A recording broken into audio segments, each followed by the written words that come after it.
and welcome to Forgotten Frights. I am Josh, and I'm sitting here with Adam. Hey, what's up? Today on the podcast, we are reviewing the 1981 horror film Ghost Keeper, directed by James Makichuck, written by James Makichuck, and Doug McLeod, and starring Riva Spier, Gerogie Collins, Murray Ord, and Sheri Mcfadden. Here's the trailer.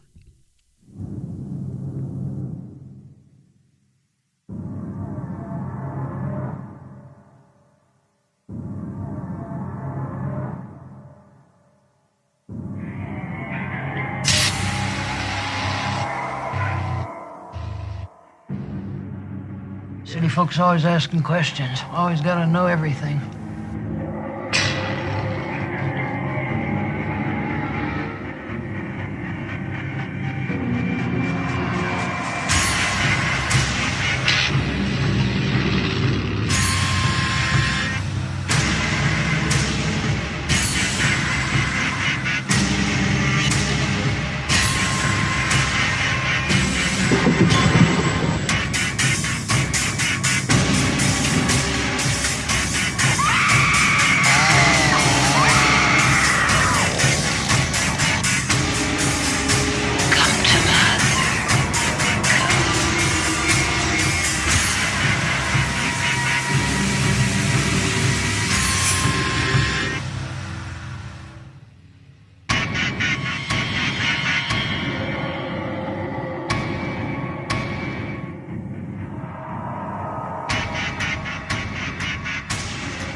I was just gonna say, I think it's text something.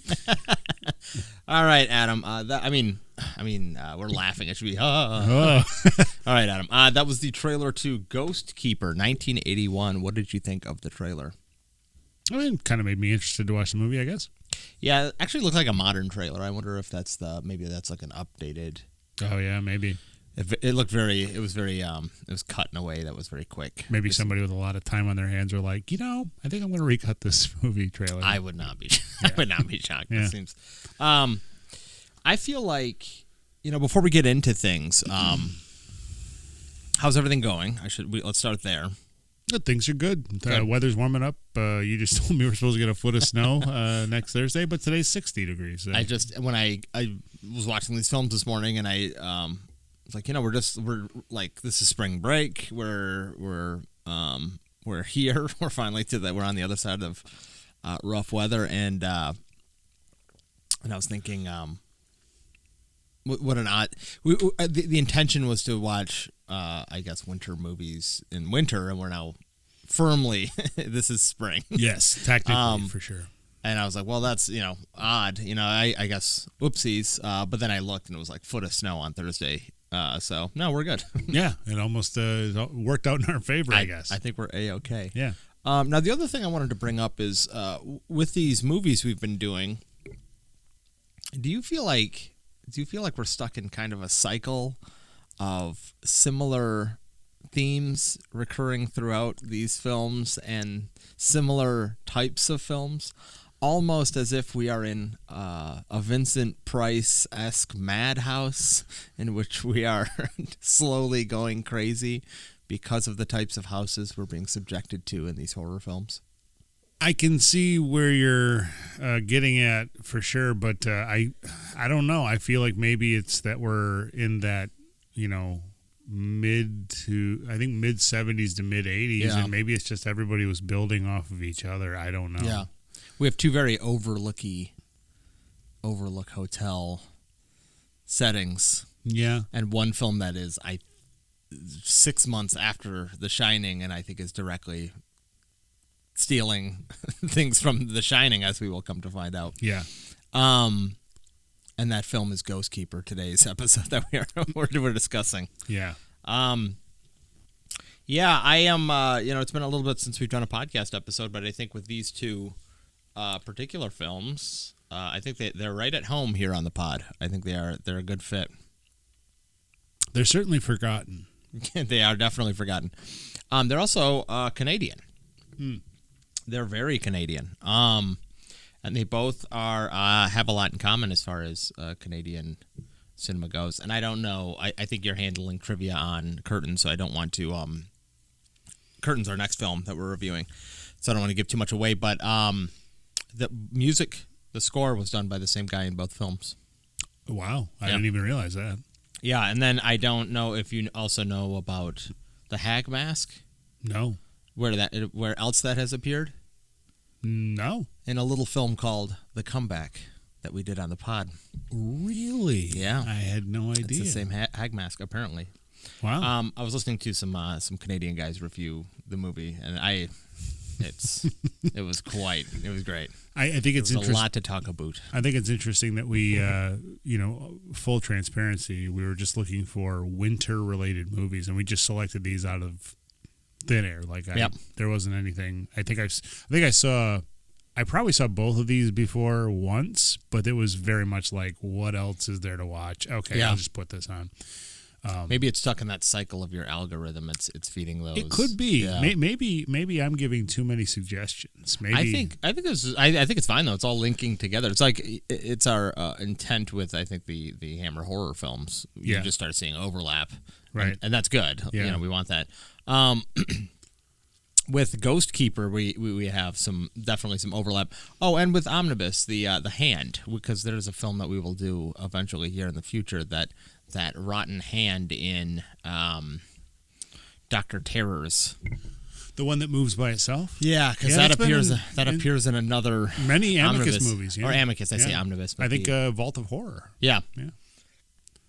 So that's okay with me. I don't mind the overlap. It was just interesting because I saw that Hag Mask, and we were getting into a different film, but I was like, oh, that was definitely in The Comeback.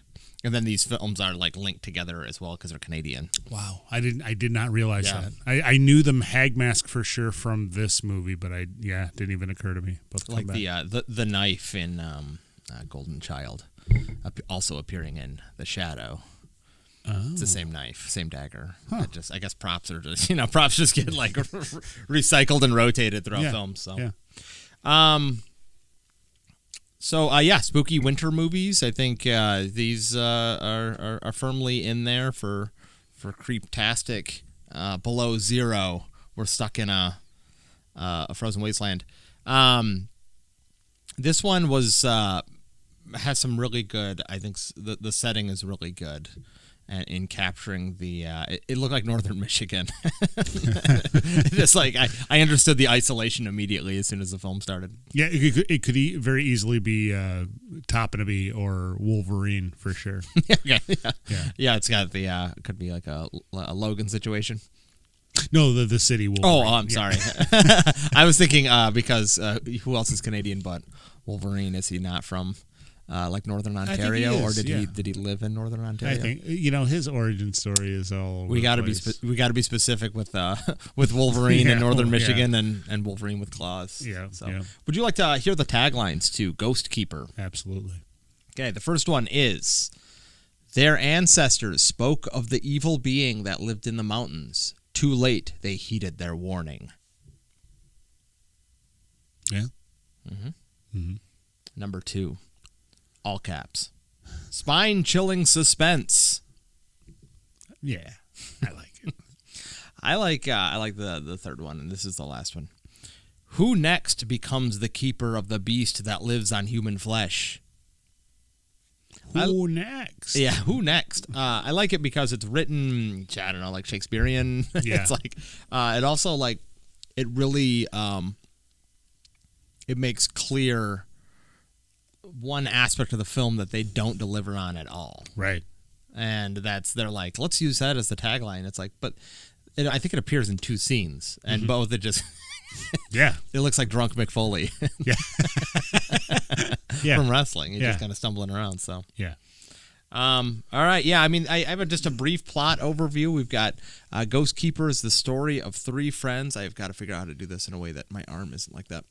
Ghost Keeper is the story of 3 friends who venture to an old abandoned ski lodge for New Year's Eve while traveling in the Rockies. What they find there isn't vacation, but death. That was my plot synopsis. Yeah, that's fair. Okay. Good. I'm glad we're in agreement. All right, so let's jump in. The film begins with a title card describing the Wendigo of Native American folklore. It says, in the Indian legends of North America, there exists a creature called Wendigo, a ghost who lives on human flesh. Yeah. Mm-hmm. There's a lot of different interpretations, or at least I've heard of a lot of different interpretations. I always, because I feel like sometimes Wendigo is just another name for Bigfoot.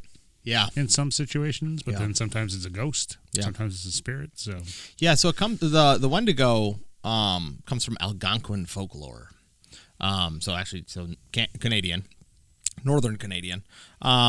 And yeah, it's kind of like symbolic for a variety of things. I think one of the big ones, and I think it's hotly debated too in kind of like the academic circles, the Wendigo disease, this idea that you get the spirit of the Wendigo takes control of you, it manifests itself inside of you, and then it forces you to pursue things that would otherwise be, frowned upon. And I can't say sins necessarily because that's very that would be the Christendom coming in, but more so, an explanation for, why maybe a family member might murder their family. It's like, oh, they got the Wendigo disease. Okay. But even that's kind of hotly debated whether that's it exactly. But it is a way of explanation. A dark spirit of nature has come to, take over, hurt people.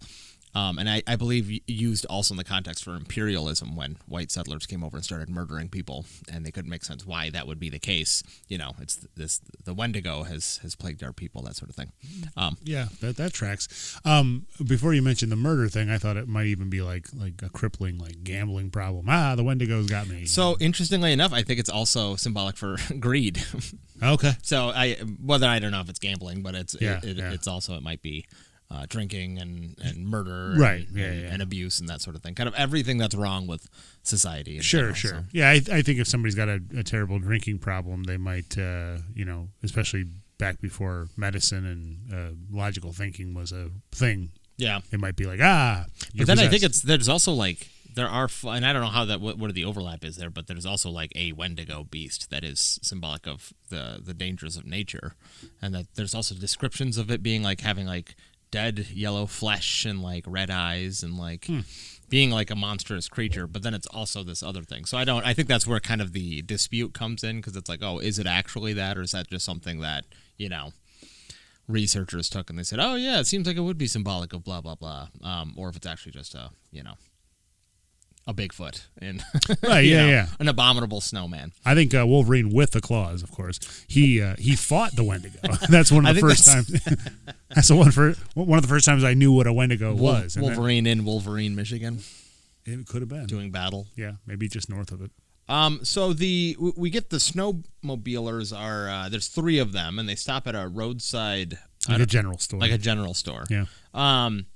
And they're getting provisions. Do they know about this hotel, or are they just out snowmobiling and they're like, let's find a place? I believe they do know about the hotel because they start talking to the clerk and he's starting to just throw out the very you would be better not to go, he's just throwing out 4 or 5 of those whole spooky things where they shouldn't go. He's the guy from Friday the 13th, who is the Doom.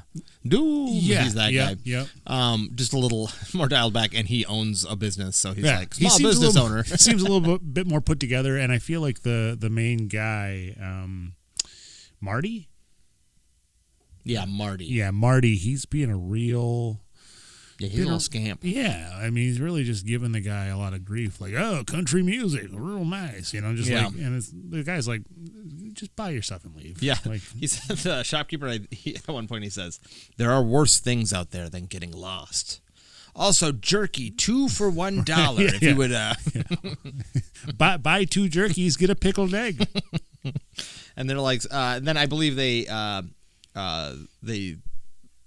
they're warned about the hotel. I think it gets into the doom aspect of it. I think somebody must have mentioned the hotel, and then he's like, well, huh?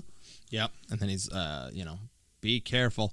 And it doesn't really, well, I will certainly get there, but it doesn't, I don't know. I want to know the stories that he knows, because I don't know. Because it doesn't seem like there's anything wrong until they show up. Yeah. And it doesn't really. So I mean, I guess there's a newspaper thing. So maybe some things you just don't get the full like. It doesn't feel like. I don't know. It doesn't feel. Because I think killings have been going on there for a while, is what I would gather from the newspaper. Sure. But you just don't. It's not like he's like 25 dead in 10 years. You know, it's not like. Right. It's just more like careful. There's probably like ghosts or Wendigo. I guess. He's not being very specific at all. Yeah. Yeah. The abominable snowman. Yeah. Might be crashing. Maybe a weird family lives there. Who knows? Try these spicy peanuts. They're 25 cents a bag. You could throw the shells right on the floor. I don't even care. So they travel through the snowstorm, the three of them, and we should probably names. We've got Jenny, Chrissy, and Marty. Yeah, and Jenny and Marty are on the same snowmobile, and then Chrissy comes in a little bit after them. Yeah. And she's all like, the whole time, she's all hubba hubba. You know, Yeah. like she's got a thing for Marty. Yeah, and that's, let's get there, because there's Yeah. that gets weird real fast. It sure does. They get inside the ski lodge. This is where, literally the carpeting in the front room is like the Overlook Hotel from The Shining. It's got like the weird little pattern. I didn't even notice that. It's but it's like it's small and shoddy because they're like, oh hey, we have like one room that's like 10 by 10. I found this carpet that looks like the Overlook one, and we don't have the long like massive banquet halls and resplendent rooms. So let's put this rug down because it looks like Kubrick. It did not occur to me one time during the viewing of this movie that I couldn't. Like, it didn't make me think of The Shining. Like, The Shining is so far removed from being this that then after I, like, looked up a little bit of research, I'm like, I didn't notice the carpet. Like, you know. I noticed the carpet, and then I'd read something, and then right after I had read that thing, a scene happens, and I'm like, oh, that's exactly right. That's right from The Shining. Yeah. Like, they must, and knowing what I know of the film, it makes perfect sense. I won't do it, but it kind of makes me want to watch the movie again. What if it was like crazy deep? Marty's like riding a tricycle at one point. Like, I didn't even catch that the first time. You see like a rocket going to the moon, like out a window. Like, oh my god, they're going so like it's so deep. Yeah. Chrissy's in the bathtub, but she looks in the mirror and she's an old lady. Yeah. Whoa, I didn't catch that. Marty's dressed like a dog.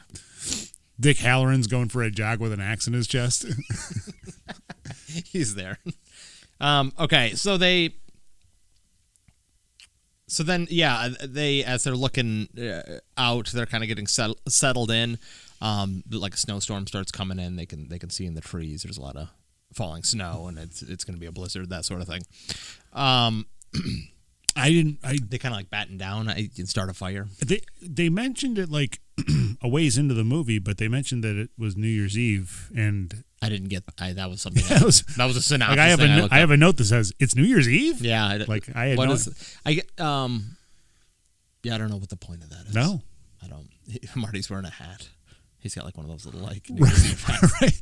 Like you would think like the storekeeper would have like one of those like party favors, like jerky 2 for 1 for your party. I mean, you would. Yes, specifically for your New Year's Eve party. New Year's Eve, the day it is. Yeah, you would think that would play in some way, like the Wendigo only appears every New Year's Eve, and then the old lady is like, it's New Year's Eve, so he'll be here any minute. I gendered that. I mean, it will be here any minute. Right. It doesn't matter. They're sitting around the fire. It's at night. They're getting snowed in, and then they all start telling stories. Or mostly Chrissy's just telling gross stories. Yeah, she's just telling she's like, oh, I always wanted to be a prostitute. Right. And then she tells the story about how she got molested by her teacher. Yeah, she kind of just like gives a synopsis of the Police song. What's that Police song? Don't stand so close. Yeah, to that's me. right. Yeah. And then, and that's, I think, in the film's eye, is supposed to be sexy. I think so. And it's just it absolutely was. I think so gross. It's such a gross scene. I feel like there's so many examples of this time where it's just like, you think about even the music at this time. It's just like. And speaking of music, Marty's singing a song. Do you remember the song he's singing by the fire? He's like talking about porking and stuff. It's just like a gross song. That's like, right. That's right. And I wish I could remember the melody to it, but he's just like porking and a stroking and out, and it's like, what is this song? Oh, maybe we can lay that down at the end of this episode. I will drop it at the very end instead of the Forgotten Frights theme song. It'll be porking and a stroking and a. It's so. Yeah, and then she tells this gross story, so it's just like they didn't. Yeah. Clearly, I think they just didn't know what. It's porkin', but then it's parentheses and a stroking. Definitely, the director was like, "We got to do something sexy here." I wrote a song, Marty. You're going to do this. It's like that's my character's name. The actor's name is Murray, so I thought that was confusing. So it's Murray playing Marty. Wow. Yeah. But the director definitely was like, "We got to do something." Sexy here, and it's improv 101. They're like, hey, let's do like a bunch of gross stuff that nobody's gonna vet. Yeah. And he's like, I got a song. My dad taught me the song when I was a kid. Right. let's have the obvious final girl be uncomfortable the whole time. Yeah, absolutely.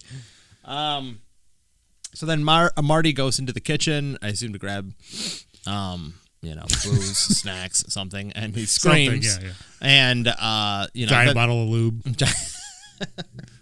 I mean, it was getting there. Yeah. But he screams, and this like really tense music starts up, and they're like, they all go. Jenny and Chrissy run into the kitchen, and there's like an old lady huddled there, and she is the ghost keeper. I guess she'd be the innkeeper. All the summaries I saw said ghost keeper, which I was like, I don't know, whatever. Yeah, I kind of had to put that together myself, where it's like, oh, so it's like innkeeper but ghost keeper.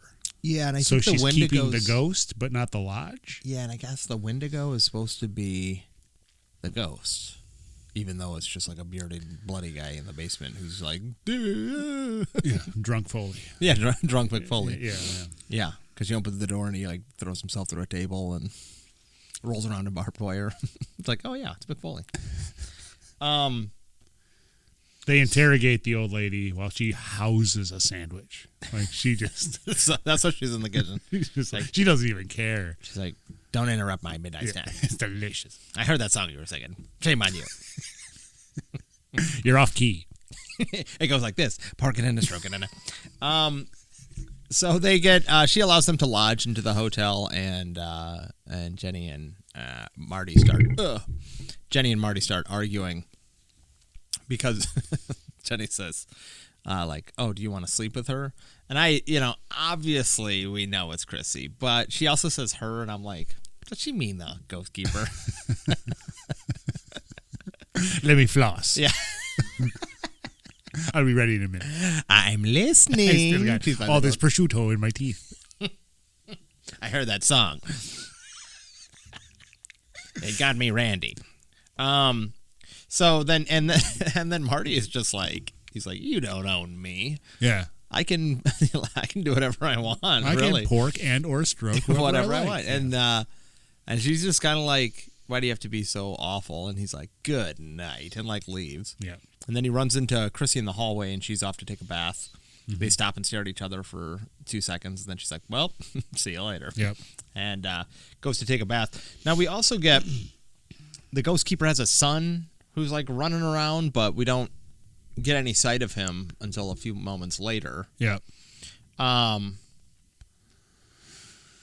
yeah, there is when the old lady's walking around. There's two things. They run into the old lady in the kitchen, and she's like, you can't be here. This place is dangerous. And they're like, well, there's a snowstorm. We got to stay in. And there's like kind of like a fade into the roof of the house as the sun is going down. And she just like lets in on the most like casual story. She's like, well, back in 1962. Like it just doesn't. The fact that she's like this omen for like the violence that will happen. She's just like, any hoosers. My husband and I used to live here.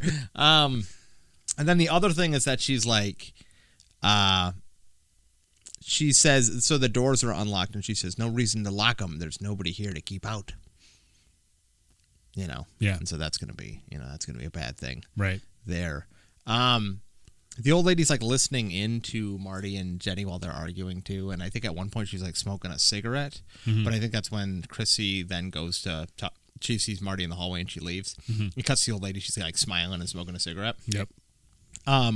Then we get Chrissy takes a bath, and there's like ominous stuff going on around the room when a bearded man, who we can only assume is Danny, the ghost keeper's son, he appears and he drowns her in the tub, and then it cuts back to the ghost keeper, and she's still just laughing and smoking a cigarette. Right. She's not in the same room, but she's just kind of like, I think I know what he's doing. It's just weird because it cuts to her like listening in on the argument, then it cuts to her smoking a cigarette, and then it just cuts back to her smoking a cigarette. It's like, we don't need we need establishing shots to see where the ghost keeper's like The at. Shining. Yeah. She's just like a dog. Well, I gotta get ready for the butler. And then so the bearded man removes Chrissy's body from the tub. Right. And takes her to the basement, I guess, of the hotel. Yep. And lodge. Yes. It's a hotel. Is it a lodge? A lodge, I guess. Okay. I don't know. Yeah. When does a lodge become a hotel? Well, now all I can think about is the Overlook Hotel. That's all I can think about. Yeah. Is it like 35 rooms and it becomes a hotel, or is it like 36, or you know what I mean? 35 is a lodge, 36 is a hotel. Yeah. Like when does a branch become a log? I really don't know. When does a stone become a boulder? These perplexing questions. Right. Danny takes her down in the basement, revealing there's a Wendigo in the basement. This is just, if I without that card on the front. Yeah. There's just no It's just, it looks like a bloody drunk guy who's bearded. It looks like somebody from Michigan. Yeah. He's like wearing a flannel shirt. Yeah. He's like, I fell down. I drank a bottle of bourbon and I just hit my head.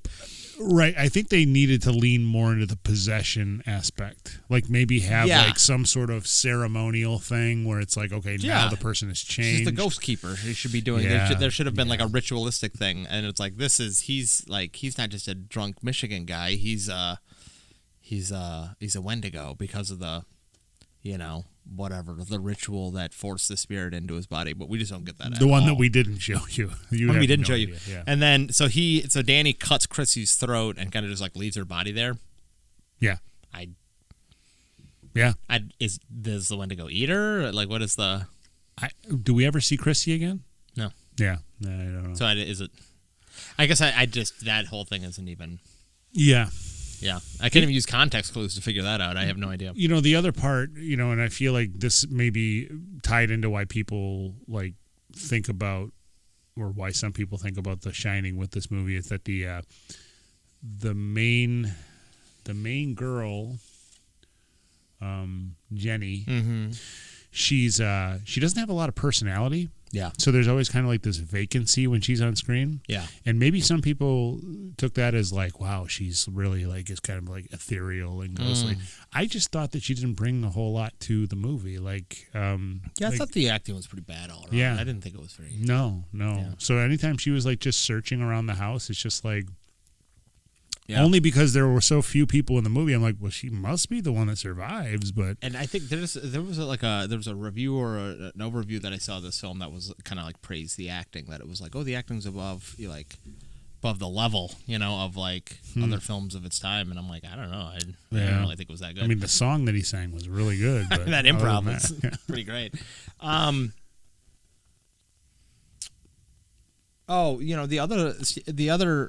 The Shining connection, because I wrote it down before I even kind of started putting some stuff together, is that the Wendigo in the basement, just a bearded guy, it looks like Stephen King from the 70s. Bearded Stephen King with the...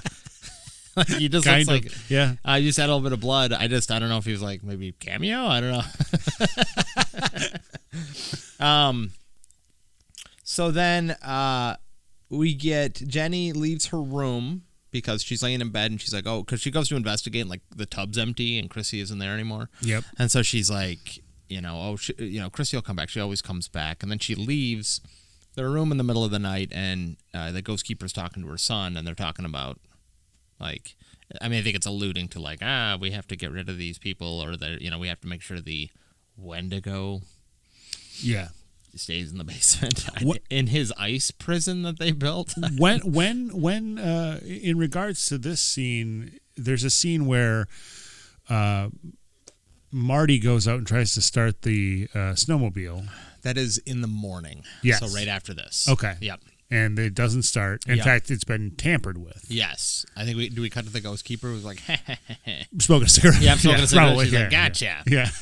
Oh, I was going to send you down to the shop to get cigarettes before I hurt your snowmobile. Oh, but, man. I'm only down to 5 packs. I'll be done by this evening. Yeah, so there is an ice prison in the basement. Yes. That's housing the Wendigo. I just want to make sure we are. Yeah. Yep. It's all ice blocks. It's like the Superman Fortress of Solitude. Yes. Yeah. That the Wendigo is in. Okay, just want to make sure we're on the same page. Yes. Okay. And that's where Chrissy was taken to. Yes. Yes. Was the Fortress of Solitude. Yes. For the Wendigo. Yep. So yeah, Marty tried to get his snowmobile started.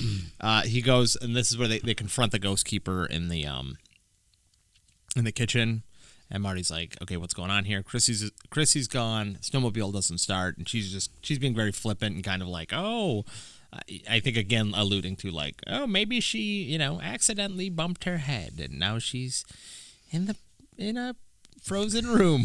Wendigo. You ever think of that? Why is she always in the kitchen? And then she's like, "I made some tea." She's like, and some big Dagwoods. You barely fit them in your mouth. I like big sandwiches. Watch me. So Marty leaves, and then she is just like, and Jenny's there too, and she is also mad. Marty storms out, and then she's like, the ghost keeper's like, "You want some tea?" And Jenny's like, very angrily goes over and sits down and gets ready for some tea. And she drinks it. And she goes out into the big, not foyer, but the big, there's a lot of windows, and she sits down in a chair, and she's like, uh-oh, shouldn't have had that tea. She got drugged. Yeah. And then we cut to Marty is in a shed. He finds a dead animal and kind of freaks out. Mm-hmm. And before she passes out completely, Jenny, you see the ghost keeper and... Danny. Just, the guy. The guy. Final. I guess. And then, so... she eventually wakes up. I don't know what the interlude thing is here, or what happens in between. But she wakes up, and then he's got a chainsaw. Danny does, yep, and starts chasing her through the house. Yes, with the intent to kill her, I would suppose. And then they get up to the roof where she opens a door and hits him in the face, and he falls over a ledge on the roof. Yeah, and he lands on a fence down below, killing him immediately. I think it's the same way that Frankenstein died in that Christopher Lee Craig. Yeah, so I think it was a vat of acid. But that's right. It was. There was a Frankenstein-sized vat. That's of right. acid. Yeah, that was much better for Christopher Lee. Yeah, yeah. This one he's just kind of hanging there, and then Marty comes around the corner and is like, "Whoa!" And then Jenny starts screaming for Marty. Marty comes up, and this is where we start getting into the theme of the film. Is that everybody's crazy or everybody's going crazy? Right. So Marty puts on face paint and starts talking crazy, but there was never a sign of this. It just happens. Right. So he's possessed. Why though?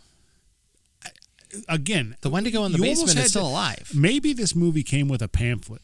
When you first were able to purchase this an on old PC game, and it's read this first, and it'll give you some lore. It's just a lore dump pamphlet, and then you read it, and you're like, so this will help me later on. There was literally, there was nothing. It's like the footwork that, they do for modern, so I guess they would have done for Godzilla in the 90s, and do you remember all of the pamphlets and things that came with Lord of the Rings? Where it was these are the river people. Yeah. It's so if you see them in the film, it's it's all this additional context and lore. Yeah. They should have done where there's a blurry picture of Stephen King. Yes. With a bottle of bourbon. And they're the Wendigo. Yeah. Yeah. Yeah. Mm-hmm. Now, if a movie gets big enough, you know how many kids BB-88 from Star Wars has. Right. Yes. But this movie, this should be, it should be. You get a set of baseball cards that all have. Those would be worth some stack money. Cards now. for the Wendigo and for Marty. Oh yeah, it's a Marty rookie card. Yeah, it's worth $25 Canadian in parentheses. So Marty goes crazy and he's like, "I'm out of here," and he heads off into the runs in the woods. Runs in the woods. Then Jenny is confronted by the ghost keeper, and the ghost peeper, the ghost. Well, she's kind of a ghost peeper. she's also the ghost keeper. And she's like, she's talking crazy because she's crazy. But she's like, you're crazy too. Like, everybody's just supposed to be crazy at this point. Yeah. And she's like, you don't recognize me? I'm your mom. And it's like, okay, so now we are doing like a Friday the 13th, like, Jason, I'm your mom. Yep. But it's like the reverse of that. But I don't know. That's giving it too much credit. That's not even giving it credit. Right. And again, not knowing anything about where these folks are coming from. They're like snowmobilers, probably just on vacation. Yeah. There was nothing set up in the beginning of the movie where it's like Jenny's having premonitions about, I think I remember this place. Yeah. That was never mentioned, right? Or like her mom housing a sandwich and she's like, hey, she loved pastrami. She looked like the ghost keeper. None of this was set up at all. Yeah. No. So then she starts talking crazy, and Jenny's got like a double barrel shotgun she grabbed from the closet, and just like blows her away because she like the ghost keeper pulls a knife on her. Yeah. And so Jenny like blows her away, and then it's a sandwich knife. you could see mayo and like meat leavings on the knife, and she just went flying out of her shoes. So then she's dead, and then Jenny just goes full bananas. She's like, she very confidently walks in the basement, checks on the Wendigo, and she's like, in a really bad voiceover, because it cuts to her face looking through the door, and then it cuts to the Wendigo, the same shot from before with Chrissy, and then his voiceover, and it's like, Jenny will take care of you now. And then it goes back to Jenny just closing the door. And then she wanders out into the woods, finds Marty, who's still alive and is sitting on a tree, and she's like, you should have let Jenny take care of you. And then she's like, well, I've got to go now. And then she walks back to the house. It's so, like this whole long, and then there's like, I was skipping through it, but there is like a, I don't even know, 7-minute scene where she's like just walking around the house touching stuff. Yeah. And then she sits down and she starts drinking tea, and she's like, I'm crazy now too. She's the ghost keeper now. Yeah. And then the movie ends. Right. Yeah. There's a lot of things that I understand what, like, it's almost like the people who wrote the movie, what was his name?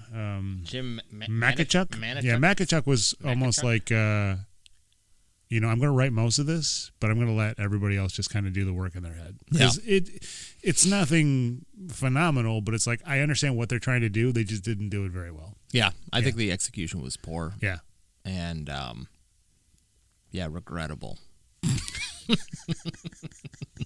And we'll get the likes and dislikes, but the Wendigo, the fact that they use, I am like 99% sure it's the same exact, like scene. And I say scene in quotes because it's like a blurry guy with blood on It's a static shot, right? Yeah. Well, he's like, his head comes up from the bottom of the screen. He's like, That's right. And they do that twice. Yeah. And it's the same thing twice. Yeah. And he doesn't look like he's doing anything. He doesn't look like a Wendigo. He doesn't. It just doesn't. What is it? I know it's the possession thing, but it's just so like. He's like, I need more Jameson. Has anybody seen my draft of Carrie? I guess it would have been. It probably would have been a different film after The Shining, but go see Creepshow. It's the best time you'll have being scared. Where's George Romero? He's got a fifth of vodka for sure. Yeah. So anyway, anything you wanted to add to the end of Ghost Keeper, or say about it? I should say. I'll save it for likes and dislikes. All right. When we come back, I have 5 question true. Well, there's true and false, and then there's a couple of multiple choice. But anyway, 5 question trivia for Adam, and then we will get to our likes and dislikes. Nice. Okay.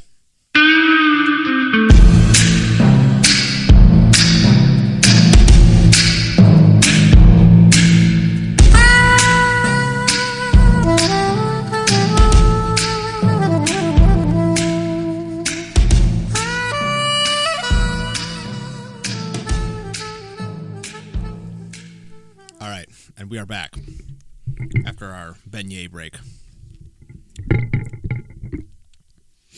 All right. Welcome back to Forgotten Frights. We are reviewing the 1981 horror film Ghost Keeper. And right now, we are going to do a trivia game. Adam, are you ready? I'm ready to go. To be assessed on trivia. Yes. All right. The way this goes is I'm going to read 5 trivia questions. Adam's going to give his best estimation as to the answer. Some will be true and false. Some will be multiple choice, at the end of which we will tally up the points. And then we will both nod at each other, depending on how many you got right. Maybe we need to figure some system out. I don't know. Yeah. Anyway, number 1, true or false? The film was filmed over the course of 2 weeks with a small budget. 2 weeks. Mm-hmm. A total recall amount of time. 2 weeks. I mean, it seems doable, but that seems like a very short period of time. So I'm going to say yes. So true? It's true. Okay. Yes. This is not called yes and yes no. and no. Yes and false. The answer is true. It was filmed over the course of 2 weeks on a budget of $700,000. And I think that's a small budget because the only time I see a small budget is under $1 million. Yeah. $700,000? Damn. But even for the time, though, that's a decent budget for the time. Yeah, because I feel like this film was filmed on $7,000. Over the course of a long weekend. It's like 4 days. I feel like the camera and the lighting is probably some of the more expensive items. Yeah, and considering, let's just get through the makeup effects of the Wendigo were so spooky, I guess. They spent, it was actually $650,000 were spent on that guy in the basement. The other $50,000 was the Fortress of Solitude. It was them putting ice blocks. It was deli sandwich makings. They did the all the ice blocks. They made each one and then set them up, and then they suddenly realized they could just do it out of plastic, and they're like, we just wasted so much money. Quick, they're melting. They didn't really do that, listeners at home. I'm kidding. Number 2, Ghost Keeper and Prom Night, both 1981, share something in common. Which of the following is that commonality? A similar monster, a creepy old lady, the score, or the setting? The score, the setting, the monster, or the what? A creepy old lady. Man, I haven't seen Prom Night. A is similar monster, B is creepy old lady, C is the score, and D is the setting. I'm going to say my choice is I hope that it's true, because then I can go back and watch Prom Night and really be excited. But I'm going to say B, creepy old lady. Creepy old lady. Incorrect. It is actually C, the score. So composer Paul Zaza reuses some of his score for this film from another 80s horror film, Prom Night, 1981. I remember Prom Night being okay. Have you ever seen it? No, apparently these come from I'm trying to remember what they're called, but it was they're like an era of tax break films, and like tax break is put in quotes. So it seems like there's just a lot of like low budget films being made, because I think you could do them really cheap in Canada or in that part of. I think that's always been a thing with Canada, because I think there's many TV series that were also filmed in Canada. Yeah. And I don't know, it must be something as far as... I know there is, and I believe it's a law, and I could be corrected on this, but that there has to be a certain amount of Canadian things that appear in films that are made in Canada. And there's it's like the Canadian Bureau of Public Relations, it has. So Hollywood films will go over there, but... I'm trying to think, there's a movie that was made over there. I forget it, but there have been instances where it's like, you need to cast this many Canadian actors in the film. You need to show like Canadian things in the film. It's like a futuristic space movie where everybody's drinking Tim Hortons. Yeah. Yes. Where I think it's like, where in the U.S. it's like branding and mega corporations that are like, here's $1 million, whatever, $50 million, have them stand behind a Pepsi thing. Where I think we're Canadian, it's more like public. It's publicly funded, so it's like cast our people in it and show, Canadian tour, maybe a tourism board, something like that. I think it's interesting, and I would like to deep dive into this a little bit more. But a lot of these lower budget movies, early '80s specifically, I guess '70s as well. You'll have, they're movies that nobody remembers, but they'll have they'll be at a McDonald's, or they'll be drinking Pepsi Cola, and the Pepsi, now, if you want to make a movie and have Coke in your movie, you have to pay a premium price to have that advertising. Yeah. You know what I mean? Like, yeah, it does seem like that does, depending on the film. You know, because I'm sure for like Marvel movies, they were taking bids, right, on what they were going to jam in. But when you're talking about these low budget films where they're just like, they're just drinking Dr. Pepper. Well, I mean, we're in the, I was speaking with somebody not that long ago about the fact, like, so when we were younger, then when I was growing up in the 90s and then even in the 2000s, really things started to change there. But like, it was like, if you took branding and you had branding, like, you are selling out. Like, you don't have that. And where modern social media is like, people are in the comments like, whoa, bro, you got sponsored by Dunkin'? Yeah. Like, good for you, man. Like, right. Oh, you got a Starbucks, like, drink and you're dancing? And it's like, whoa, like, good for you. But it's just so, like, it is just like corporate sellout, like that sort of thing. Yeah. But it's a smaller creator, so then everybody's like, yeah, you've done it. And it's like, well, no, wait a minute. You sold your soul for a frappe. Okay, you ready for the next one? Mm-hmm. Number 3. True or false? Even though it doesn't seem like it, Ghost Keeper's production ran smoothly and consistently. I'm going to say true because they got it done in 2 weeks.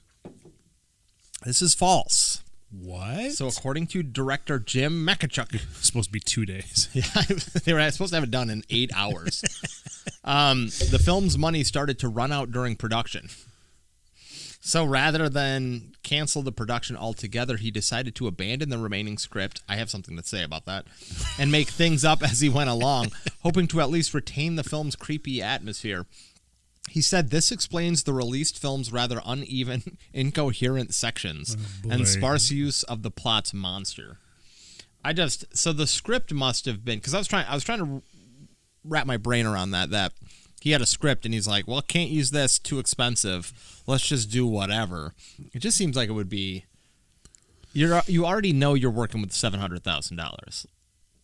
And then you go in there like, hey, I'm going to shoot this script for $700,000. Ah, crap, I bought everybody pizza. We're running out of money. You know what I mean? Like, it just seems like, at what point was he like, yeah, and at the very end, she was going to be dangling from a helicopter while the Wendigo was like riding a motorcycle up a hill.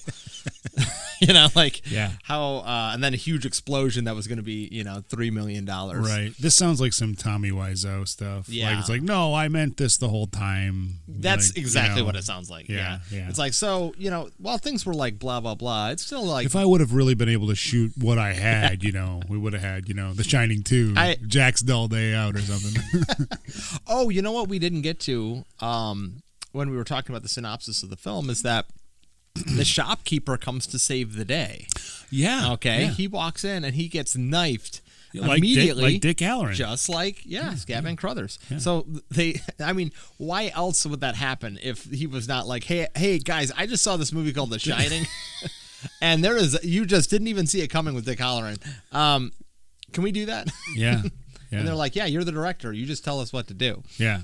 And he's like, great. The shopkeeper wasn't Makichuck, though, was it? No. Or Manichuck? No, I just mean like the director showed up and he was like, oh, okay. Guys.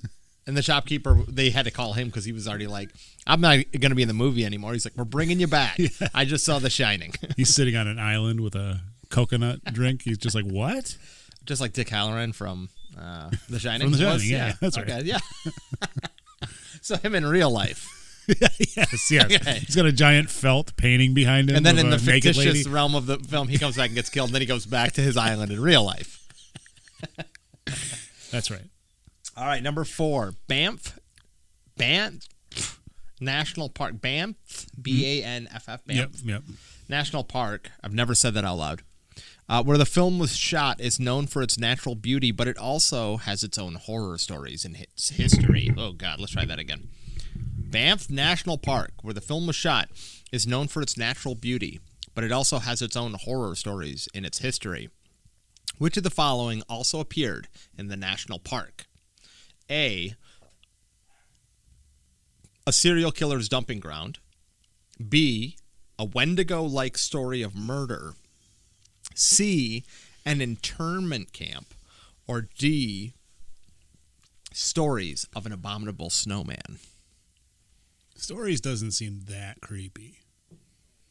And an internment camp, I'd like to think, Canada's better than that, but they're probably not. But I'm gonna go with the Wendigo thing. B. The correct answer is C, an internment camp. What the? Okay. At the outbreak of World War I, widespread fear and distrust permeated the nation.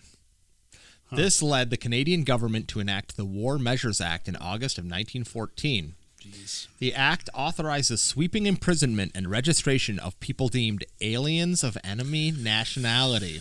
That is the Government of Canada, Parliament, 1914. As citizens from the Austro-Hungarian Empire, Ukrainians were seen as dangerous to Canada and the Allies in the war. Under this law, many Ukrainians and other Eastern Europeans were labeled as enemy aliens and threats to Canada. As a result, thousands of people were detained simply because of where they came from. Do we want to touch on that? I mean, How history just got. let's take a break. Let's take a break from our nightmarish society and not. That's terrible. Yeah, it's really horrible.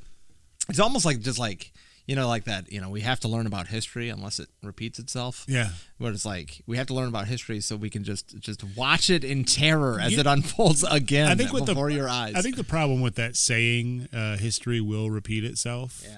It's become so, like, people are like, yep. Like, it's just something that people say now. They don't even really think about the fact where it's like, oh no, you can look at the pattern. It just keeps, we can stop a lot of these things, but nope. It just doesn't seem like I got too many stories to watch. I think. Well, I mean, we have the Ghost Keeper 1981. Yeah. I mean, what are we gonna not watch Ghost Keeper 1981? Exactly. Yep. And I'm not gonna complain how it's like somewhat like The Shining. Come on. All right, last one. So I have 1 of 4. You have 1 of 4. Yeah. Okay. So we can't get to that 3 out of 5 that we normally hit. Can't go 0 for 5 either. True. So you could do 2 out of 5. Yes, that's the best I could do. All right, true or false? This film used extensive guerrilla filming techniques in order to take the breathtaking panoramic and scenic shots of the forests and mountains. I mean, that's a weird way to put it. Mm-hmm. What would they mean by guerrilla tactics? I think just like man on the ground, just doing it. True. Yeah. Right? True. Okay. Yeah. What else would what else would it be? It's true, but so this is what I don't understand about this question. I wrote it. But finding the answer was a little bit tricky. So, yeah, so it's mostly B-roll footage because they threw out the script and they're like, we got to pad the film. Look at all these mountains. We're in Canada. Look at this frozen stream over here. Let's get video of that. Yep. But it put it as like, it was mostly B-roll. And they didn't really, they did, I guess. Like, I couldn't figure out whether it was like, we saw a nature documentary and we took a bunch of B-roll from the nature documentary, or they literally just had a camera and they were like, film that. Wouldn't that be like second unit though? But isn't that what B-roll is? I think when I think B-roll, I think of your first assessment. And that's what I thought too.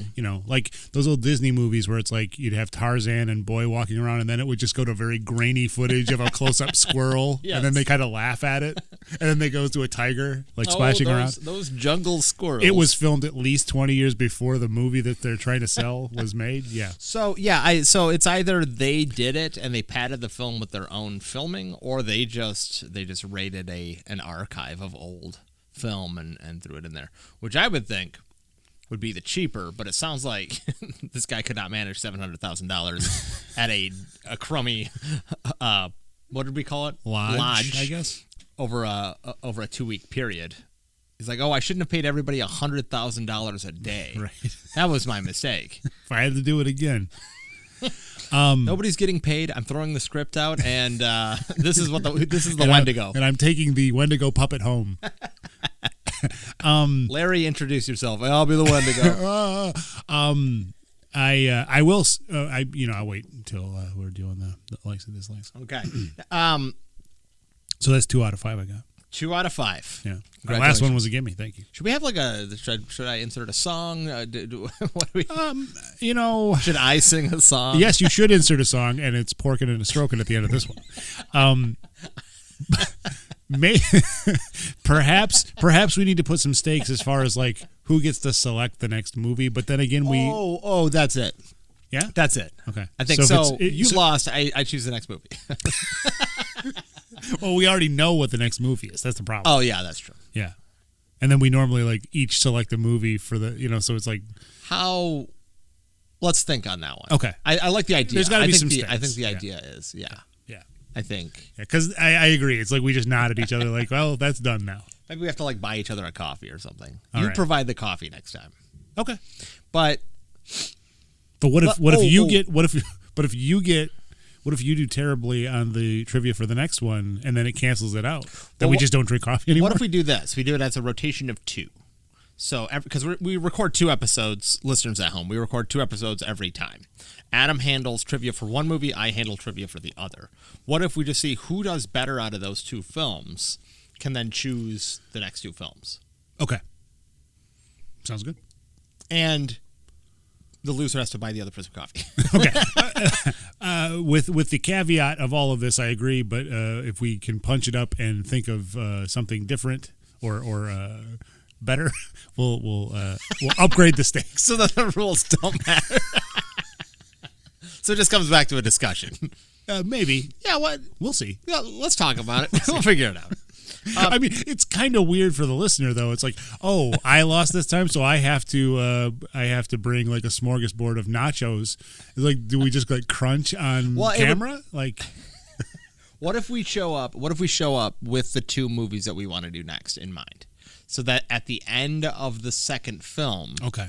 So it'd be the second episode of the month anyway. All right. You would then reveal. So the 2 movies I chose for next month are. So one more time, just so I understand this. Mm-hmm. So the next film that we do curtains, if you do poorly on the trivia, if I get less than 2 out of 5, okay. And if we break even, then we both choose a film. I like it. All right. Yep. Because I think I already know what movie I would like to do next, and you already know what movie you want to do next. Yes. Okay. Yep. So good. I'm glad we got that off podcast conversation done on the podcast. We have I'm sure people love it. We have two very brief segments I want to get through. One is just gaffes. What did we say? I think it's goofs and gaffes. Okay, so we're gonna do gaffes now. Uh-huh. And there wasn't really anything. It was like inconsistencies, I think. A couple of feet of fresh snow falls overnight in the film, enough to bury the snowmobile and erase any tracks around where they parked it. But when the shopkeeper comes looking for them, the tracks they left the day before are clearly visible and fresh. Mm. And then the other one is the trio of hitchhikers, snowmobilers, wonders why it's so warm inside the hotel, yet you can clearly see their breath in every shot. Yeah. So they're like, oh, it's nice and warm. They did here. mention that they're like, nobody's checked in for 5 years and it's warm. Yeah. Maybe it was warmer than outside. And Marty was like blue. It's like, I'm so warm. Then you had mentioned you wanted to call this like, you want to do something like alternate titles. Did you have an alternate title for this film? There's a lot of times where I'm watching these movies and it just occurs to me like, oh, actually this movie should be called, something. Yeah. That's something where like The Comeback is a terrible title for a film. Yes. So it could be like something else. What was the real slimy guy's name in The Comeback? I don't remember. Yeah. Like Tony's Day Out or something. But like Haunting Melody. Yeah. Oh, right. You know what I mean? Call the film Haunting Melody because it's a kind of a ghost, supernatural, but it turns out to not be, and it's about a singer. Is that what you mean? For The Comeback, you mean? Yeah. So instead of The Comeback, it would be called Haunting Melody. Sure. Or something. Killer Song. Sure. Okay. Yeah. But I mean, we can workshop that as well. Okay, fair enough. Did you have an alternate title for Ghost Keeper, which is not a good title? I did not. No, it was the other movie that I had one. Oh, go ahead. The Shining 2: Electric Boogaloo. Okay. Yeah. I mean, also, and more seriously, The Wendigo. if the film was gonna sell its premise. Well, also it needs Right. a Wendigo. That's Yeah, the problem. that's it. The biggest problem with this Wendigo movie is where's the Wendigo? Yeah, because otherwise you could just call it like, I don't know. Well, maybe Ghost Keeper's is the best title. Maybe Maybe that's what it is. It'd have to be something like Frozen related. I don't know. I don't know how many different covers there are or posters for this movie, but the one that I saw has like a skull on the front in front of a Is that the lodge. one with like the Wendigo on the front? That's kind of like this indigenous creature. Did you see that one? I didn't. No, I just That saw was- one. It was crazy when I saw that. It's like a lodge with a big skull in the middle of the lodge. Yeah. So Death Lodge. Well, again, Murder where's Lodge? the Wendigo? Like it's not, Yeah. it's a skull. It's a human skull. Yeah. I don't even know. So yeah, I mean, I think if you had something that was like Killer Lodge, that is just more to the premise of what we're doing here. Yeah. Wendigo, you could literally just remove that aspect, and it does in the movie. It makes no difference. Yeah. Yeah. So The Overlook Lodge. yeah, and yeah, I won't build on that. Likes and dislikes, Adam. Let's start with likes. Likes, I do feel like they did a pretty good job with the isolation aspect, like the guerrilla, filming as far as like when they were riding the snowmobile, it was pretty deep snow. Like you could make you a little anxious, like it'd be hard to get out of here. There were some aspects of the old lady. Her name was Gerogie Collins. Yeah, who played the Ghost Keeper? I mean, she, again, with the way that people have reviewed this movie, where it's like, oh, it's damn near a masterpiece, Is that what you saw? Well, just like a lot of, Shining examples. Yeah. And for me, it's like maybe they were just looking at that lady's performance. I didn't think it was great, but I just thought that there were some times where, again, she's like, when they were interrogating her in the kitchen, she's just eating that sandwich. She didn't really, she's like, I'm going to eat this sandwich. Yeah. Like, you guys talk whatever you want, and smoking, and just like the camera cuts back to her smoking. Like, if there's any, I guess those were the likes. Everything else I disliked. Yeah, the one thing I said was the same thing. Is I love a good trapped in a snowy setting. I mean, The Thing is one of the most. John Carpenter's The Thing is one of the most perfect horror films ever made. Yeah, it's really and good. you really you've got an isolated situation with characters, and that works for a variety of different ways. Yep. When you're talking about the old lady, this is 81, and she's doing like, hello, I'm a crazy old lady. It's just like, that's already a thing. Like, that's not, it's the equivalent of having burned out surfer dude be like, whoa. Or rapping granny. Yeah, sure. It's very well-trod ground. Yes, it's cliche. Yeah. And she's just very much like, I'm your mother. Hello. Like, we already had that in Friday the 13th, Yeah. So, as for acting or whatever, I think it's, I didn't think it was that good. And I think about everything else was, it's also, it's 81 and this plot seems fairly contrived. It seems like something that's been done multiple times. And a lot of the reviews I saw is like, oh, this is, this surpasses some of the films of its time, or it does something different. The only thing that was different was the Wendigo, which I think would have made it a good movie. If they had really leaned into the Wendigo thing, that would have been different. If you had a Wendigo, supernatural Wendigo who's been possessed that is in the basement, and they have to go deal with that, I think you've got a really interesting slasher film. Yeah. But it's two grainy shots of a guy going, "Boo!" Yeah. And it's what? It's there's a lot of they had a lot of ideas that they just didn't stick with. I mean, it's they had the Wendigo thing, and they had the now everybody's crazy. It's like, where did that come from? Where did that come from? Yeah, Marty with black paint on his face, right? And like, I'm crazy. It's like, well, okay, just out in the woods singing. I mean, honestly, at this point, why not? It's so. To this day, if you listen closely, is that Marty singing "Porkin' and the Strokin'"? Right. Yeah. The ghost of Marty is still out there. You can hear him on a quiet, moonlit night, peeing and an That's still the guy at the lodge. He's still telling those stories to passersby. He's got a knife in his gut. They really holler at me. All right, that's all I've got for this episode. Adam, anything you needed to add? Would like to add? No. Okay, good, because I think we really talked the trivia portion, and we are ready to close it out. So, with that being said, that is the end of the episode. What's our sign off? Good night and good fright.